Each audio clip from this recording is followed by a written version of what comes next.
اللہ کے رسول نے فرمایا کہ وہ شخص ہم میں سے نہیں ہے۔ کون؟ فرمایا وہ مسلمان ہی نہیں ہے، لیس منا، وہ مسلمان ہی نہیں ہے، من ضرب الخدود، جو اپنے رخساروں کو پیٹتا ہے، تمانچے مارتا ہے، جو اپنے آپ کو پیٹتا ہے، نبی نے فرمایا وہ مسلمان نہیں ہے۔ اور فرمایا وشق الجیوب، اور اپنے گرہوانوں کو، کپڑوں کو پھاڑتا ہے، فرمایا وہ مسلمان نہیں۔ ودعا بدعوت الجاہلیہ، اور جو زمانے جاہلیت کی پکار کو پکارتا ہے، نبی نے فرمایا وہ مسلمان نہیں۔ اللہ کے نبی صلی اللہ علیہ وسلم سے صحابہ نے سوال کیا، اللہ کے رسول اگر ہم 10 محرم کے دن روزہ رکھتے ہیں، آپ کہہ رہے ہیں رمضان کے بعد سب سے افضل روزہ محرم کے 10 محرم کا روزہ ہے، اگر ہم اس دن روزہ رکھتے ہیں تو اس پر ہمیں ثواب کیا ملے گا؟ تو اللہ کے نبی نے فرمایا یکفر السنۃ الماضیہ، فرمایا اگر تم میں سے کوئی شخص 10 محرم کے ایک دن کا روزہ رکھتا ہے تو اللہ تعالیٰ اس کے 1 سال کے پچھلے سال کے گناہوں کو معاف فرما دیتا، چھوٹے چھوٹے جتنے بھی گناہ ہیں، صغیرہ گناہ، وہ سب معاف ہو جاتا۔ تو شاعر کہتا ہے کہ مزاروں پہ دن رات نظریں چڑھائیں، شہیدوں سے جا جا کے مانگے دعائیں، نہ توحید میں کچھ خلل اس سے آئے۔ یہ سب کچھ چل رہا ہے، شرک چل رہا ہے، سب محرم چل رہا ہے، جھنڈے، علم گلم سب چل رہے ہیں، یہ سب ہونے کے باوجود بھی نہ توحید میں کچھ خلل اس سے آئے، نہ اسلام بگڑے، نہ ایمان جائے۔ وہ کرتے ہیں سب کافر، لیکن تم یہ سب کرتے رہو، تمہارا اسلام بھی نہیں جائے گا، تمہارا ایمان بھی نہیں جائے گا، تم سب مسلمان ہی رہو گے۔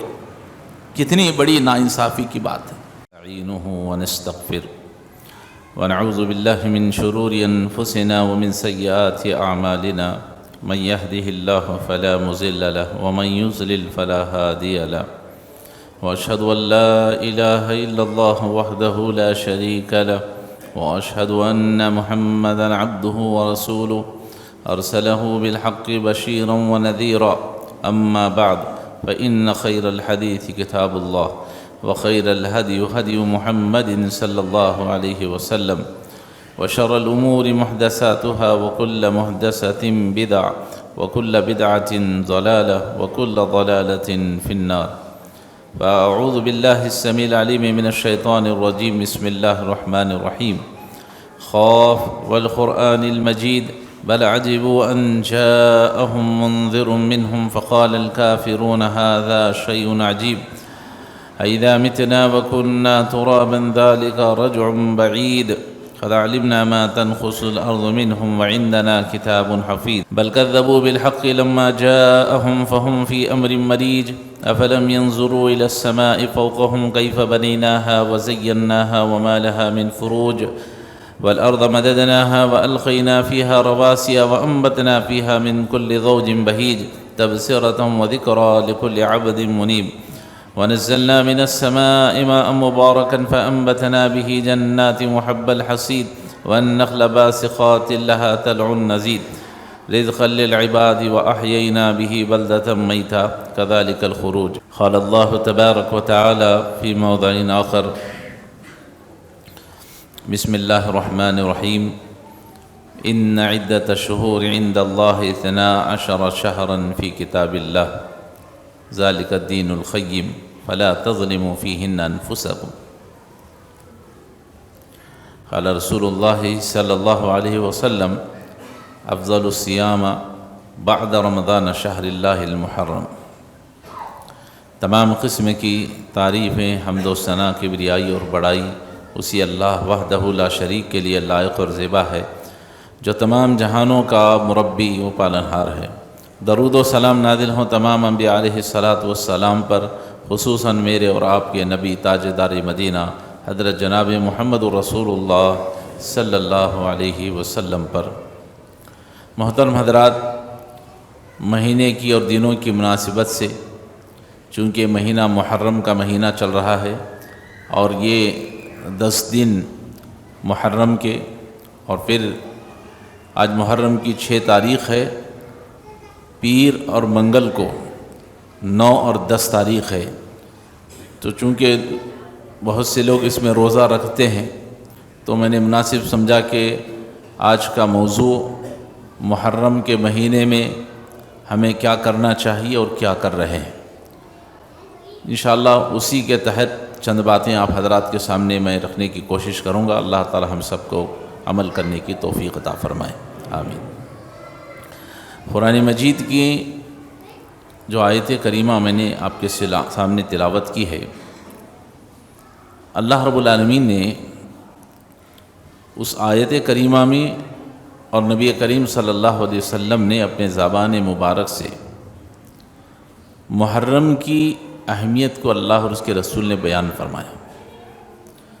سب سے پہلی اہمیت محرم کی یہ ہے کہ اللہ رب العالمین نے اس مہینے کو اللہ نے اپنا مہینہ کہا، جبکہ رمضان کا مہینہ بہت ہی معتبر مہینہ ہے، لیکن اللہ رب العالمین نے اس رمضان کے مہینے کو اپنا مہینہ نہیں کہا۔ ذی الحجہ کا مہینہ جس میں بہت سے لوگ قربانیاں کرتے ہیں مسلمان، بہت ہی اہمیت کا حامل ہے، لیکن اللہ نے اسے بھی اپنا مہینہ نہیں کہا۔ لیکن جب محرم کی باری آئی تو اللہ رب العالمین نے کہا شہر اللہ المحرم، محرم کا مہینہ اللہ کا مہینہ ہے۔ جیسے کہتے ہیں حضرت صالح علیہ السلام کی جو اونٹنی تھی اسے ناقۃ اللہ کہا گیا، اللہ کی اونٹنی۔ اسی طرح سے جو مکہ ہے اسے کیا کہتے ہیں؟ کعبۃ اللہ، اللہ کا گھر۔ اللہ نے ہر ایک کو اپنا گھر نہیں کہا، مخصوص چیزوں کو اللہ نے اپنی طرف منسوب کیا ہے۔ تو ایسے ہی محرم کے مہینے کے بارے میں فرمایا شہر اللہ المحرم، کہ محرم کا مہینہ اللہ نے کہا یہ میرا مہینہ۔ اس کی ایک اہمیت۔ دوسری اہمیت یہ ہے کہ یہ مہینہ بڑے ہی ادب اور احترام کا مہینہ۔ اللہ نے قرآن مجید میں اس کی تفصیل بیان فرمائی، بے شک ان عدت الشہور عند اللہ سنا، کہ بے شک مہینوں کی گنتی اللہ کے نزدیک کتاب اللہ میں 12 کی ہے۔ یہ کب سے ہے؟ سال کے جو 12 مہینے ہیں یہ اب سے نہیں ہیں، جب سے زمین و آسمان کو اللہ نے پیدا کیا وہ یہ اس وقت سے ہے۔ اللہ نے فرمایا ان 12 مہینوں میں سے 4 مہینے بڑے ہی ادب اور احترام کے مہینے ہیں، اور جب یہ مہینے آئے تو تم اس کا احترام کرو اور اپنے جانوں پر ظلم نہ کرو۔ ذالک الدین القیم، یہی صحیح دین ہے، یہی درست دین ہے۔ 4 مہینے کون سے ہیں وہ جس میں ہمیں ادب اور احترام کرنا چاہیے؟ تو ایک ہے ذی قعدہ، دوسرا ہے ذی الحجہ، اور تیسرا ہے محرم ابھی جو گزر رہا، اور چوتھا ہے رجب کا مہینہ۔ تو یہ 4 مہینے ادب اور احترام کے مہینے تھے، اتنے ادب احترام کے تھے کہ ان مہینوں میں اللہ نے جنگ کرنے کو حرام کر دیا تھا۔ مسلمان تو مسلمان، مشرکین مکہ بھی زمانے جاہلیت میں جب یہ 4 مہینے آتے تھے تو یہ لوگ جنگ نہیں کرتے تھے، جنگ سب بند، 4 مہینے تک یہ 3 مہینے لگاتار جنگ بند، پھر جب اس کے بعد جیسے ہی محرم ختم ہوتا پھر جنگ شروع، پھر رجب کا مہینہ آتا جنگ بند کر دی جاتی۔ تو مشرکین مکہ کے پاس بھی اس مہینے کی بڑی اہمیت تھی۔ نہ صرف مسلمان بلکہ مشرکین مکہ یہود و نصارہ کے پاس بھی اس محرم کے مہینے کی اہمیت ہے، اور خصوصاً اس محرم کے مہینے کی 10 تاریخ جسے عاشورے کا دن کہا جاتا ہے، 10 محرم کو، اس کا بڑا ادب احترام یہود و نصارہ بھی کرتے تھے، مشرکین مکہ بھی کرتے تھے۔ عائشہ رضی اللہ تعالیٰ عنہ بیان کرتی ہیں کہ رسول اللہ صلی اللہ علیہ وسلم ابھی نبی نہیں بنے تھے، اس وقت آپ صلی اللہ علیہ وسلم اس 10 محرم کو روزہ رکھتے تھے، اور مشرکین مکہ بھی عرب کے پورے لوگ روزہ رکھتے تھے۔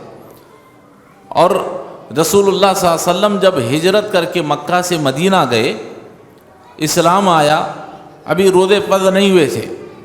رسول اللہ صلی اللہ علیہ وسلم مکے سے ہجرت کر کے مدینہ تشریف لے گئے تو آپ نے دیکھا کہ وہاں کے یہودی روزہ رکھ رہے. اللہ کے نبی صلی اللہ علیہ وسلم نے یہودیوں سے پوچھا کہ تم لوگ کیوں روزہ رکھتے ہو آج؟ چونکہ ہم عرب میں تھے، مکہ میں تھے، تو ہم بھی اس دن روزہ رکھتے تھے، تم یہاں کیوں رکھ رہے ہو؟ تمہارا اس سے کیا تعلق ہے؟ تو یہودیوں نے کیا کہا تھا؟ یہودیوں نے کہا کہ اللہ کے رسول ہم 10 محرم کو اس لیے روزہ رکھتے ہیں چونکہ اللہ رب العالمین نے اس 10 محرم کے دن حضرت موسیٰ علیہ السلام اور آپ کی قوم بنی اسرائیل کو اللہ نے فرعون کے لشکر سے آزادی دی. لشکر آپ موسیٰ علیہ السلام کو، آپ کی قوم کو ختم کرنے کے لیے آیا ہوا تھا، تو اللہ رب العالمین نے اسی 10 محرم کے دن پورے فرعون کو اس کے لشکر کے ساتھ اللہ نے دریا کے اندر غرقاب کر دیا. تو اس لیے حضرت موسیٰ علیہ السلام نے اس کے شکرانے میں آپ نے روزہ رکھا تھا. تو اے اللہ کے نبی ہم اس لیے 10 محرم کو ہم بھی روزہ رکھتے ہیں. یہ کون کہہ رہے ہیں؟ یہودی کہہ رہے ہیں کہ موسیٰ علیہ السلام نے شکرانے کے طور پر روزہ رکھا تھا تو اس لیے ہم بھی روزہ رکھ رہے ہیں. تو اللہ کے نبی نے کیا فرمایا؟ فرمایا فَنَحْنُ أَحَقُّ بِمُوسَىٰ مِنْكُمْ، فرمایا کہ ہم تو موسیٰ سے تم سے زیادہ محبت رکھنے والے ہیں، ہم تو موسیٰ سے تم سے زیادہ قریب ہیں، ہمارا حق تو تم سے زیادہ ہے موسیٰ علیہ السلام پر. چنانچہ آپ صلی اللہ علیہ وسلم نے، چونکہ آپ تو روزہ رکھتے تو تھے ہی، آپ نے مسلمانوں سے بھی کہا کہ دیکھو 10 محرم کا دن آئے تو تم بھی روزہ رکھنا. اور میں آپ کو بتاؤں یہ روزہ مسلمانوں پر فرض کر دیا گیا تھا. 10 محرم کا روزہ اللہ اور اس کے رسول نے مسلمانوں پر فرض کر دیا. مسلمان روزہ رکھتے رہے ہر سال، لیکن جب رمضان کے روزے فرض ہوئے، رمضان المبارک کے روزے فرض ہوئے، تو اللہ تعالیٰ نے اس روزے کی فرضیت کو منسوخ کر دیا. فرمایا اللہ کے نبی صلی اللہ علیہ وسلم نے آج کے بعد سے تم پر رمضان کے روزے فرض ہیں، اس کے بعد جو محرم کا روزہ ہے وہ تمہارے لیے مستحب ہے. تم میں سے جو شخص چاہے روزہ رکھے اور جو چاہے نہ رکھے، جو روزہ رکھے گا اسے ثواب ملے گا. تو اللہ کے نبی صلی اللہ علیہ وسلم نے رمضان کے بعد محرم کے روزہ رکھنے کو اللہ کے نبی صلی اللہ علیہ وسلم نے ترجیح دی. اور صحابہ سے آپ نے فرمایا افضل الصیام بعد رمضان شہر اللہ المحرم. اللہ کے نبی نے فرمایا رمضان کے بعد سب سے افضل ترین روزہ اگر کوئی ہے تو وہ محرم کا مہینے کا 10 محرم کا روزہ ہے. اللہ کے نبی صلی اللہ علیہ وسلم سے صحابہ نے سوال کیا، اللہ کے رسول اگر ہم 10 محرم کے دن روزہ رکھتے ہیں، آپ کہہ رہے ہیں رمضان کے بعد سب سے افضل روزہ محرم کے 10 محرم کا روزہ ہے، اگر ہم اس دن روزہ رکھتے ہیں تو اس پر ہمیں ثواب کیا ملے؟ تو اللہ کے نبی نے فرمایا یکفر السنۃ الماضیہ، فرمایا اگر تم میں سے کوئی شخص 10 محرم کے ایک دن کا روزہ رکھتا ہے تو اللہ تعالیٰ اس کے 1 سال کے پچھلے سال کے گناہوں کو معاف فرما دیتا. تو معلوم یہ ہوا کہ اگر کوئی بھی شخص 10 محرم کے دن روزہ رکھتا ہے تو اس کے پچھلے لاسٹ ایئر کے پورے گناہ معاف کر دیے جاتے ہیں. چھوٹے چھوٹے جتنے بھی گناہ ہیں، صغیرہ گناہ، وہ سب معاف ہو جاتے. پھر صحابہ کرام نے کچھ دنوں کے بعد اللہ کے نبی صلی اللہ علیہ وسلم سے کہا اللہ کے نبی آپ تو ہمیشہ یہودیوں کی مخالفت کا حکم دیتے ہیں کہ یہودی جیسا کرتے ہیں تم ان کے مقابلے میں الگ کام کرو. تو اللہ کے رسول 10 محرم کو ہم بھی روزہ رکھ رہے ہیں اور یہودی بھی روزہ رکھ رہے ہیں. اللہ کے رسول اب کیسا؟ تو اللہ کے نبی صلی اللہ علیہ وسلم نے فرمایا وَخَالِفُوا فِيهِ الْيَهُودَ، فرمایا کہ تم یہود و نصارہ کی مخالفت کرو. وہ 10 محرم کو روزہ رکھتے ہیں، تم بھی روزہ رکھتے ہو، لیکن اس کی مخالفت ایسے کرو کہ وہ 10 محرم کو روزہ رکھتے ہیں، تم ایکسٹرا ایک اور روزہ رکھو 9 محرم کا. کتنے روزے رکھیں گے؟ 9 اور 10، یہ 2 دن روزہ رکھو. اور اگر آئندہ سال میں زندہ رہا تو انشاءاللہ میں بھی اس 9 محرم کا روزہ رکھوں گا. لیکن آئندہ سال آنے سے پہلے رسول اللہ صلی اللہ علیہ وسلم دنیا سے رخصت فرما گئے۔ اللہ کے نبی صلی اللہ علیہ وسلم چلے گئے، لیکن صحابہ نے آپ کی نصیحت کو یاد رکھا، اور جب محرم کا مہینہ آیا تو صحابہ کرام رضی اللہ تعالیٰ علیہم اجمعین نے 2 روزے رکھے، 9 محرم کا اور ایک 10 محرم کا۔ 11 محرم کے روزے کی جو بات آتی ہے وہ ضعیف حدیث ہے۔ بعض لوگ کیا کرتے ہیں، 9 محرم کو نہیں رکھتے، 10 اور 11 کا رکھتے ہیں۔ تو 11 کے بارے میں جو حدیث آتی ہے وہ ضعیف ہے۔ افضل یہی ہے کہ 9 اور 10 محرم کو روزہ رکھا جائے۔ اللہ تعالی ہم سب کو عمل کرنے کی توفیق عطا فرمائے۔ تو محترم حضرات، میں نے کچھ یہ تمہیدی باتیں آپ کے سامنے رکھی کہ محرم کے مہینے کی اہمیت کیا وجہ سے ہے، اور دوسرا محرم کے اس مہینے کی 10 تاریخ کی کتنی اہمیت ہے اور ہمیں کیا کرنا چاہیے، یہ میں نے آپ کے سامنے مختصر انداز میں باتیں رکھی۔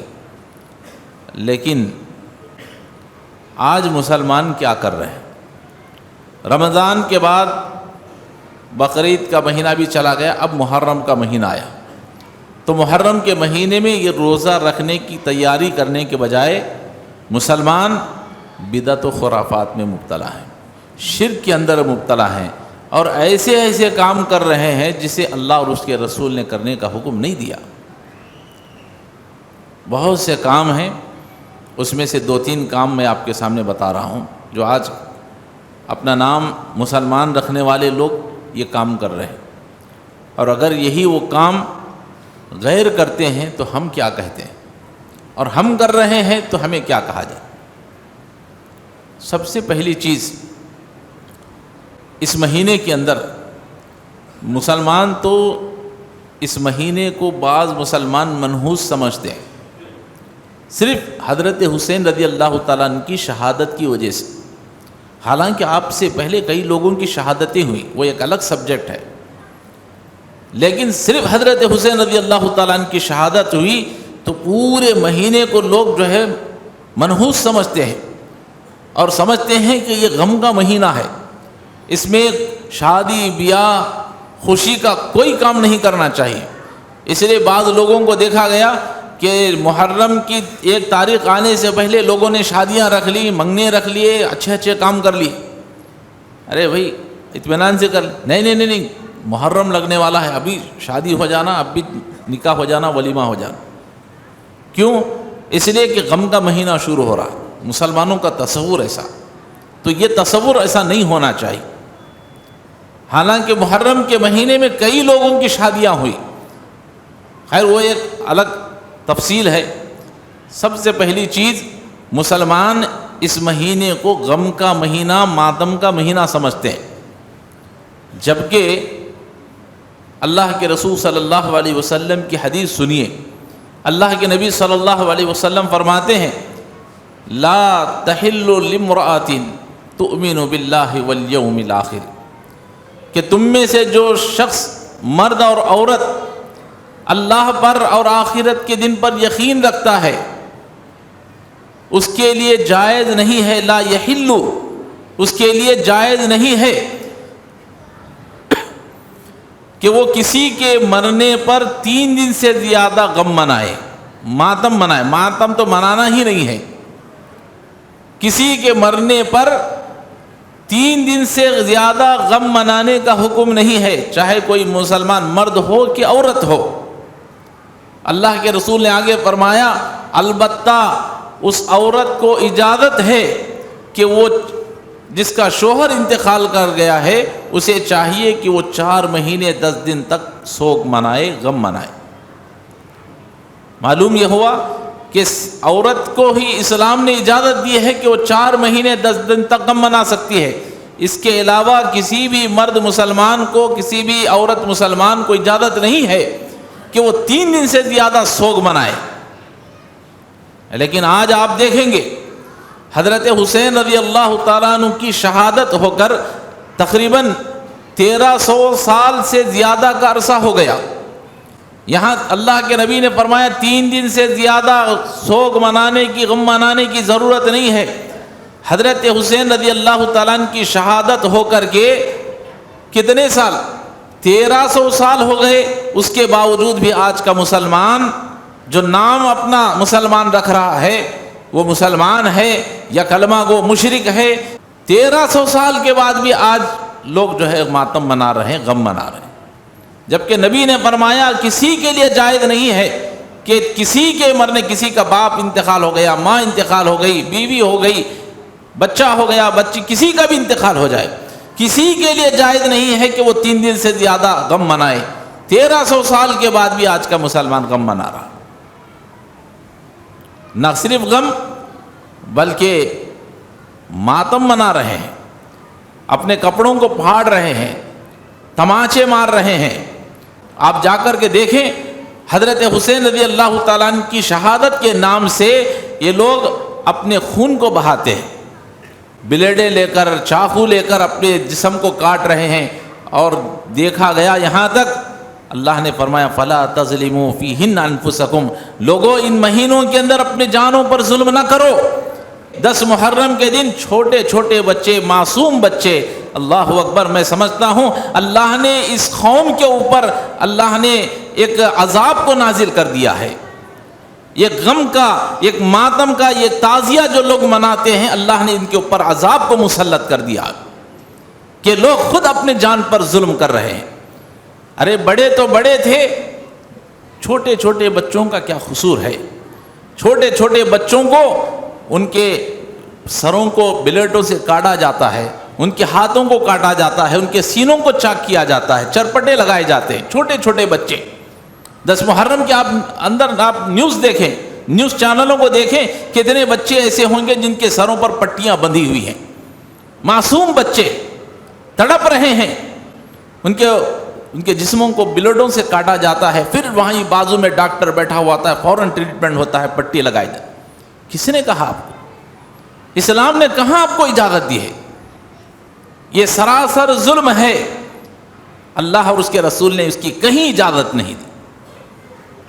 اور اللہ کے نبی صلی اللہ علیہ وسلم نے فرمایا لیس منا من ضرب الخدود وشق الجیوب ودعا بدعوت الجاہلیہ، اللہ کے رسول نے فرمایا کہ وہ شخص ہم میں سے نہیں ہے۔ کون؟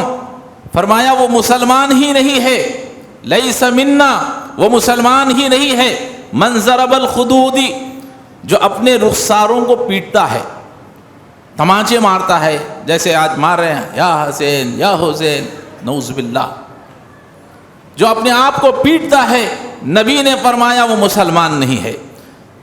اور فرمایا وشق الجیوب، اور اپنے گرہوانوں کو، کپڑوں کو پھاڑتا ہے، فرمایا وہ مسلمان نہیں۔ ودعا بدعوت الجاہلیہ، اور جو زمانے جاہلیت کی پکار کو پکارتا ہے، نبی نے فرمایا وہ مسلمان نہیں۔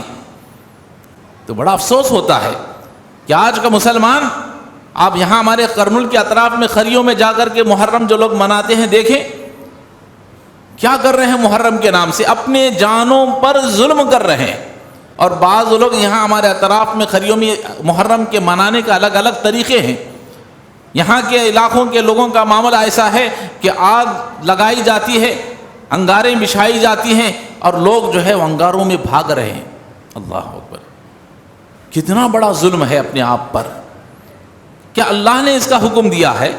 کہ اللہ کے نبی صلی اللہ علیہ وسلم نے کہیں حدیث میں کہا ہے کہ جب محرم کا مہینے کا دن آ جائے تو پھر تم آگ میں بھاگنا، آگ میں کودنا؟ کس نے حکم دیا؟ یہ سب چیزیں بدعت و خرافات آج مسلمانوں کے اندر۔ تو سب سے پہلی چیز ہے غم منانا، ماتم منانا، بڑی بدعت۔ اور دوسری چیز ہے تعزیہ۔ جانتے ہیں تعزیہ کسے کہتے ہیں؟ تعزیہ کہتے ہیں کسی کے گھر میں انتقال ہو جائے تو اس کے گھر پر جا کر صبر کی تلقین کرنا کہ بھئی آپ صبر کیجئے، آپ کے فلاں گھر والے بہت اچھے تھے، ان کا انتقال ہو گیا ہے، آپ پر مصیبت ہے، ہم بھی آپ کی مصیبت میں شریک ہیں، ہم دعا کرتے ہیں کہ اللہ آپ کے فلاں آدمی کو جنت میں داخل کرے۔ یہ کہتے ہیں تعزیہ، تعزیتی الفاظ۔ لیکن تعزیے کے نام کو بدل دیا، محرم کا تعزیہ الگ بنا دیا۔ جانتے ہیں محرم کا تعزیہ کیا ہے؟ یہ لوگ حضرت حسین رضی اللہ تعالیٰ عنہ کی شہادت کے غم میں ان کو یاد کرنے کے لیے 10 محرم کے دن کو انہوں نے مقرر کیا. اس میں مرثیے پڑھے جاتے ہیں، نعتیں ان کے نام سے پڑھی جاتی ہیں، غم کے ترانے پڑھے جاتے ہیں. اور حضرت حسین رضی اللہ تعالیٰ عنہ کی جو خبر ہے ویسی نخل بنائی جاتی ہے یہاں. پہلے ہندوستان میں یہ چیز نہیں تھی. یہ جو تیمور بادشاہ گزرا ہے یہ شیعہ تھا، اس کے پوری بیویاں، اس کے لشکر کے لوگ پورے کے پورے شیعہ تھے. ہر سال یہ لوگ محرم منانے کے لیے بغداد جایا کرتے تھے، عراق جایا کرتے تھے. تو اس نے یہ کہا کہ وہاں اتنے سال ہر سال جو ہے 2-3 مہینے کا سفر کرنا، پھر وہاں سے واپس آنا، یہاں ہو سکتا ہے ہماری حکومت چلی جائے. تو اس نے وہاں کی جو حضرت حسین رضی اللہ تعالیٰ عنہ کی خبر ہے اس کی نقل لائی اور ہندوستان میں نقل بنا دی. کہا کہ اب یہاں کے ہندوستان کے مسلمانوں کو محرم منانے کے لیے بغداد جانے کی ضرورت نہیں ہے، عراق جانے کی ضرورت نہیں ہے، یہاں پر ہی اس کی ڈپلیکیٹ خبر بنا کر اس کے خبر کے پاس تعزیہ کریں. تعزیہ کیا کریں گے؟ اس خبر کے طواف کیا جاتا ہے، وہاں جھنڈے اور علم گاڑے جاتے ہیں. اور آج بھی ہمارے یہاں کرنول میں جانتے ہیں کیا کہتے ہیں اسے؟ عاشور خانہ کہا جاتا ہے. عاشور خانہ تو اسے کہتے ہیں وہ لوگ حضرت حسین رضی اللہ تعالیٰ عنہ کی خبر کی نقل. جھنڈے و علم رکھے جاتے ہیں اور مسلمان وہاں بیٹھ کر کے اس کا ایک تو طواف کرتے ہیں اور وہاں بیٹھ کر اپنی منت و مرادیں سامنے رکھتے ہیں. اے حسین رضی اللہ تعالیٰ عنہ، اگر یہ ہمارا کام ہو گیا تو آئندہ سال ہم آپ کے لیے یہ کریں گے، اگر یہ ہماری بیماری دور ہو گئی تو ہم آپ کے نام کی یہ کریں گے. تو حضرت حسین رضی اللہ تعالیٰ عنہ کی خبر کو رکھ کر ان سے منتوں، مرادیں اور نہ جانے کیا کیا چیزیں ان سے مانگی جاتی ہیں، اور اس کے خبر کے اوپر سجدہ کیا جاتا ہے. ان جھنڈوں اور علم کی پوجا اور پرستش کی جاتی ہے. کوئی دھاگے باندھتے ہیں منت کے طور پر، کوئی خفل باندھ رہا ہے، الگ الگ قسم کی بدعت و خرافات، شرکیہ کام وہاں ہوتے. تو محترم حضرات، تعزیہ کسے کہتے ہیں؟ اسلامی اعتبار سے اگر کسی کا انتقال ہو جائے تو جا کر اس کو صبر کی تلقین کرنا، اسے تعزیہ کہا جاتا ہے. میں اب آپ سے پوچھنا چاہتا ہوں، اگر یہی کام غیر مسلم کرتے ہیں تو ہم کیا کہتے ہیں؟ اگر کوئی غیر مسلم یہی کام کرتا ہے، جھنڈوں کی پرستش کر رہا ہے، چاند اور سورج کی پرستش کر رہا ہے، قبر کی پرستش کر رہا ہے، تو ہم کیا کہتے ہیں؟ کہتے ہیں یہ کافر ہے. مسلمان میں اور غیروں میں 2 ہی فرق ہے، دونوں ایک ہی فرق ہے. جانتے ہیں کیا فرق ہے ان کے اور ہمارے شرک میں؟ فرق یہ ہے کہ غیر مسلم کھڑے ہوئے ان کی پوجا کرتے ہیں. غیر مسلم جتنے بھی آپ دیکھیں معبود، چاہے یہودی ہو، نصرانی ہو، عیسائی ہوں، مریم علیہ السلام کی گڑی لگائی گئی ہے، عیسیٰ علیہ السلام کی گڑی لگائی گئی. اور اس کے بعد ہمارے جو غیر مسلم بھائی، ہندو بھائی ہیں، آپ ان کو دیکھیں، جتنے دیوی دیوتا ہیں سب کھڑے ہوئے ہیں، کھڑے ہوئے ان کی پوجا کرتے. اور مسلمان سوئے ہوئے کی پوجا کرتا ہے.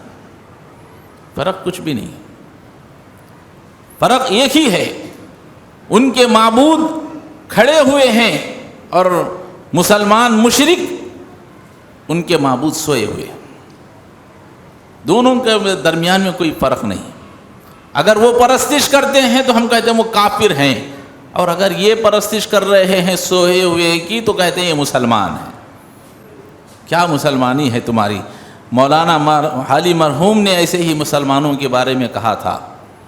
کہا مولانا حالی مرحوم نے، کرے غیر گر بت کی پوجا تو کافر. اشعار ہیں، توجہ سے سنیے گا.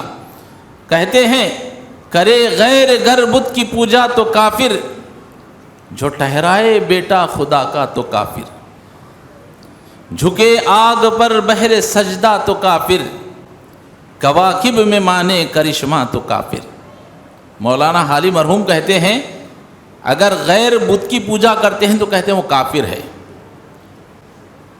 اور عیسائی اور یہودی عیسیٰ علیہ السلام کو بیٹا، اللہ کا بیٹا، اور حضرت عزیر علیہ السلام کو اللہ کا بیٹا کہتے ہیں تو کہتے ہیں کہ وہ بھی کافر ہے۔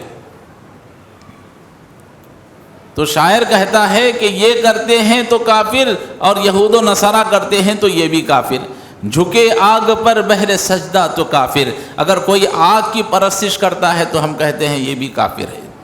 کواکب میں مانے کرشمہ تو کافر، اور کوئی ستاروں کی پرستش کرتا ہے، چاند و سورج کی پرستش کرتا ہے تو ہم کہتے ہیں وہ بھی کافر ہے۔ اب آگے مسلمانوں کا حال بیان کرتے ہیں مولانا حالی مرحوم، کہتے ہیں مگر مومنوں پر کشادہ ہے راہیں، مگر مومنوں پر، مسلمانوں پر کشادہ ہے راہیں، پرستش کریں شوق سے جس کی چاہیں، نبی کو جو چاہیں خدا کر دکھائیں، نبی کو جو چاہیں خدا کر دکھائیں۔ کچھ لوگوں نے اللہ کے نبی صلی اللہ علیہ وسلم کو اتنا بڑھایا کہ کہا کہ نبی ہی خود خدا تھے، نعوذ باللہ، کہ کہا کہ وہی جو مستوی عرش تھا خدا بن کر، وہی جو مستوی عرش تھا خدا بن کر، اتر پڑا ہے مدینے میں مصطفیٰ بن کر۔ اللہ تعالیٰ آسمان پر خدا بن کر بیٹھا ہوا تھا، اب جب دنیا کو ضرورت پڑی تو اللہ خود نبی بن کر کے دنیا میں آ گیا، نعوذ باللہ من ذالک۔ تو شاعر کہتا ہے نبی کو جو چاہیں خدا کر دکھائیں، اماموں کا رتبہ نبی سے بڑھا دیں۔ آج جو اماموں کو مانا جاتا ہے، یہ امام ہمارے، وہ امام ہمارے، نبی کی بات کو بازو رکھیں گے لیکن امام کی بات کو اوپر رکھیں گے۔ تو شاعر کہتا ہے اماموں کا رتبہ نبی سے بڑھا دیں۔ آگے کہتا ہے مزاروں پہ دن رات نظریں چڑھائیں، وہ لوگ کر رہے تھے تو ہم نے کہا سب کافر، وہ کافر، یہ کافر۔ اب مسلمانوں کے بارے میں کہہ رہا ہے کہ مزاروں پہ دن رات نظریں چڑھائیں، شہیدوں سے جا جا کے مانگے دعائیں۔ حضرت حسین رضی اللہ تعالیٰ شہید ہو گئے، اب جا کر ان سے یا حسین یا حسین ہمارا یہ کام کر دیجئے، وہ یہ اعوذ باللہ من ذالک۔ تو شاعر کہتا ہے کہ مزاروں پہ دن رات نظریں چڑھائیں، شہیدوں سے جا جا کے مانگے دعائیں، نہ توحید میں کچھ خلل اس سے آئے۔ یہ سب کچھ چل رہا ہے، شرک چل رہا ہے، سب محرم چل رہا ہے، جھنڈے علم گلم سب چل رہے ہیں، یہ سب ہونے کے باوجود بھی نہ توحید میں کچھ خلل اس سے آئے، نہ اسلام بگڑے نہ ایمان جائے۔ وہ کرتے ہیں سب کافر، لیکن تم یہ سب کرتے رہو، تمہارا اسلام بھی نہیں جائے گا، تمہارا ایمان بھی نہیں جائے گا، تم سب مسلمان ہی رہو گے۔ کتنی بڑی ناانصافی کی بات ہے۔ آج ضرورت اس بات کی ہے کہ ہم اس توحید کو سمجھیں، اس محرم کے مہینے کو سمجھیں، مسلمانوں کو کیا کرنا چاہیے تھا اور مسلمان کیا کر رہے ہیں۔ اور 10 محرم کے دن یہاں ہمارے کرنول کے اندر اور بہت سے علاقوں کے اندر محرم کو ایسا سمجھا جاتا ہے گویا کہ مسلمانوں کی عید کا دن ہے۔ باقاعدہ جگہ جگہوں پر دیگیں لگائی جاتی ہیں، پلاؤ بریانیاں پکا کر ان لوگوں کو کھلایا جاتا ہے اور شربت تقسیم کیا جاتا ہے، شربت بنانے کا ہمارے پاس ماحول ہے۔ ارے لوگوں، مسلمانوں، شرم کرو، تمہیں کیا سمجھ میں نہیں آتا؟ اللہ کے نبی نے فرمایا 10 محرم کا دن آئے تو روزہ رکھو۔ ارے تم نبی کی کتنی کھل کر مخالفت کر رہے ہو کہ لوگوں 10 محرم کے اندر تم شربت پیو۔ اب بتاؤ، تم اللہ کے نبی کے فرما بردار ہو، نبی کے اطاعت گزار ہو، نبی کہہ رہے روزہ رکھو، آپ جو شربت پلا رہے ہیں، دیجئے شربت پیجئے محرم کا۔ آپ خود نہیں چاہتے کہ مسلمان روزہ رکھیں، یہ یہودیوں کی سازش تھی، مسلمان جس میں اندر گرفتار ہو گئے۔ اور اللہ کے نبی نے روزہ رکھنے کا، بھوکا رہنے کا حکم دیا، مسلمان کھانے بنا کر اس دن کھانے کھلا رہے۔ اور نعوذ باللہ من ذالک، آپ دیکھیں 10 محرم کے دن یہ جو جلوس نکالا جاتا ہے، کہاں سے ثابت ہے؟ ڈی جے لگائے جاتے ہیں، پٹاخے پھوڑے جاتے ہیں اور بائک ریالیاں نکالی جاتی ہیں۔ کس نے تم کو حکم دیا؟ اور یہ جتنے لوگ ہیں، جو لوگ نکلتے ہیں، یہ ایک تو بے روزے دار ہیں، روزہ نہیں رکھتے اس دن، اور دوسرا ظہر کی نماز ان کی چٹ، عصر کی نماز بھی ان کی چٹ، صبح سے لے کر نکل رہے ہیں محرم کے پنجے لے کر کے، شام تک گھوم رہے ہیں اٹھا کر کے۔ بتائیے لوگ ظہر کی نماز پڑھتے ہیں، عصر کی نماز پڑھتے ہیں، فرض نماز آپ سے چھوٹ گئی، اسلام نے تم کو کہاں اس کی اجازت دی ہے؟ اس لیے میں ہمارے مسلمان بھائیوں سے گزارش کرتا ہوں، اللہ کے لیے محرم کے دن کو، جو محرم کا دن سمجھنے کا حکم دیا گیا ہے، جو اس کی اہمیت ہے، اس کی فضیلت ہے، اس کو باقی رکھیں، اور اللہ کے لیے اس محرم کے دن کو، نہ عید کا دن ہے نہ یہ غم کا دن ہے، لہذا ہم اور آپ کو اس میں اعتدال سے کام لینا چاہیے۔ نبی نے روزہ رکھنے کا حکم دیا ہے، اللہ تعالی ہمیں روزہ رکھنے کی توفیق عطا فرمائے۔ اور ہمارے بعض بھائی دیکھا دیکھی، ارے انہوں کھانا پکا رہے، انہوں بریانی پکا رہے، انہوں پلو پکائے، چلو محرم کا دن ہے ہم بھی کھانا پکا لیتے ہیں، ہم بھی شربتیں بناتے ہیں۔ لوگ اچھے اچھے محرم کے دن کھانے پکوان پکاتے ہیں اور سمجھتے ہیں گویا کہ آج عید کا دن ہے۔ اور بعض لوگوں کو یہاں تک دیکھا گیا کہ بقرعید کے جو کباب ہیں اٹھا کر رکھے جاتے ہیں، کرنول کا سسٹم ہے، بقرعید کے جو کباب ہیں اٹھا کر رکھے جاتے ہیں، 10 محرم کو کباب کھانا تل کو، یہ کہاں سے آیا ہے پتہ نہیں ہے۔ اگر گھر میں نہیں ہے تو آزو بازو سے بھی بدل لے لیں گے، در کبابہ ہیں تو دیو بھائی، اور آج 10 محرم ہے نا۔ یہ کتنی بڑی بے شرمی کی بات ہے۔ اللہ تعالیٰ سے دعا ہے اللہ تعالیٰ ہم سب کو کہنے سننے سے زیادہ ان تمام باتوں کو سمجھنے کی اللہ تعالیٰ توفیق عطا فرمائے، اور محرم کے بدعت و خرافات سے اللہ تعالیٰ ہمیں بچنے کی توفیق عطا فرمائے۔ اور جو لوگ محرم کے جو بدعت و خرافات کر رہے ہیں، اپنی جانوں پر ظلم کر رہے ہیں، اللہ تعالیٰ ان کو صحیح ہدایت نصیب عطا فرمائے، آمین۔ وآخر دعوانا الحمد للہ رب العالمین۔ بارک اللہ لنا ولکم فی القرآن العظیم، ونفعنا وإیاکم بالآیات والذکر الحکیم، انہ تعالی جواد کریم ملک ورؤوف حلیم رب حلیم۔